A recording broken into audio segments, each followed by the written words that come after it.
रोजगार का पूरा करने का लक्ष्य रखा गया है। नीतीश सरकार इस मिशन में शिद्दत से जुटे हुई है। साल 2020 से लेकर अब तक करीब 7,24,000 सरकारी नौकरी दी जा चुकी है। सरकार ने यह कहा है कि इस साल करीब 5 लाख लोगों को सरकारी नौकरी दी जाएगी। बिहार में अब 7 निश्चय 2 योजना के तहत सरकारी नौकरी और रोजगार देने के लक्ष्य को बढ़ाकर 12 लाख सरकारी नौकरी और 38 लाख रोजगार के दूसरे अवसर निर्धारित रखे गए हैं। पहले इस योजना के तहत 10 लाख नौकरी और 10 लाख रोजगार देने का लक्ष्य सीएम नीतीश कुमार ने रखा था, जिसे अब बढ़ा दिया गया है। तो इसके तहत अगले साल तक कुल 50 लाख रोजगार के अवसर उपलब्ध कराए जाएंगे। सरकारी आंकड़ों के अनुसार बिहार में 2020 से लेकर अब तक करीब 7,24,000 लोगों को सरकारी नौकरियां दी जा चुकी है और इतने कम समय में इतनी ज्यादा सरकारी नौकरी देकर बिहार ने देश भर में अपनी पहचान बना ली है। हाल तो ये है कि अब दूसरे राज्यों के हजारों युवा बिहार में सरकारी नौकरी कर रहे हैं। पूरे देश के युवा अब सरकारी नौकरी के लिए बिहार की तरफ देख रहे हैं।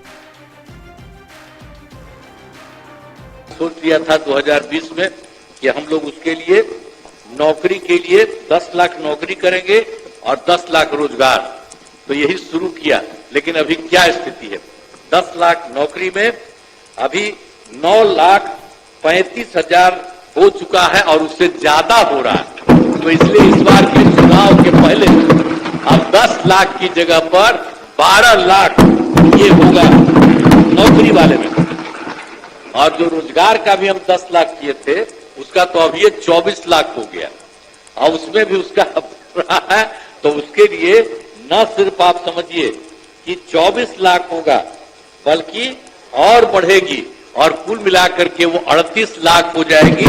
इसके बारे में रोजगार हर तरह से अब पुलिस बल की संख्या कैसी थी? इतना कम पुलिस बल की संख्या थी। जब हम लोग आए थे तो पुलिस में 42,851 मार्क्स था और हम लोगों ने इसके लिए तुरंत करके कहा कि इतना कम पुलिस में क्यों बहाली हो रही है। हम लोगों ने उसकी बहाली की और उसको 1,10,000 कर दिया। हमने कहा कि भाई अब इतना है, इसके चक्कर में मत रहो, हम और ज्यादा करना चाहते हैं। कौन काम किया था ये? बैठ, फालतू बात है। इसीलिए हम लोगों ने उनको भी आप समझ लीजिए कि 2,53,961 नियोजित शिक्षकों को भी बहाली हो गई है। अब 8,000 मैंने थोड़ा सा बचा हुआ है। अब 2 परीक्षा है, 3 परीक्षा है। हम लोगों ने कहा कि भाई देखो बहुत मामूली सी परीक्षा है। तो आप जानते हैं इतना बड़ा सरकारी शिक्षक ये सब के सब बहाल हो गए।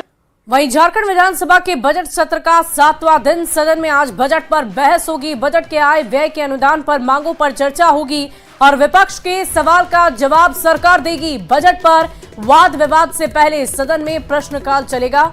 तो बड़ी खबर आपको बता रहे हैं, आज 7वां दिन है झारखंड विधानसभा के बजट सत्र का और झारखंड विधानसभा के बजट सत्र में कई अहम विषयों को लेकर आज चर्चा हो सकती है। सदन में आज बजट पर बहस होगी। आपको बता दें कि बजट के आय व्यय के अनुदान मांगों पर भी चर्चा की जाएगी। विपक्ष के सवाल का सरकार जवाब देगी और बजट पर वाद विवाद से पहले सदन में प्रश्नोत्तर काल होगा। और बिहार विधानमंडल के बजट सत्र का आज 5वां दिन है और आज भी सदन में हंगामे के आसार है। कल सदन में सीएम और तेजस्वी में तीखी नोकझोंक हुई थी और सदन में विवाद बढ़ने की आज आशंका जताई जा रही है। बड़ी खबर आपको बता रहे हैं, बिहार विधानमंडल का बजट सत्र चल रहा है। कल आपने देखा था एक तरफ जहां बिहार के मुख्यमंत्री नीतीश कुमार ने जवाब दिया तो तेजस्वी यादव ने कई तीखे सवाल पूछे थे और इन्हीं सवाल जवाब तीखी नोकझोंक को लेकर आज सदन में हंगामे होने के आसार जताए जा रहे हैं। बिहार विधानमंडल का आज बजट सत्र का 5वां दिन है।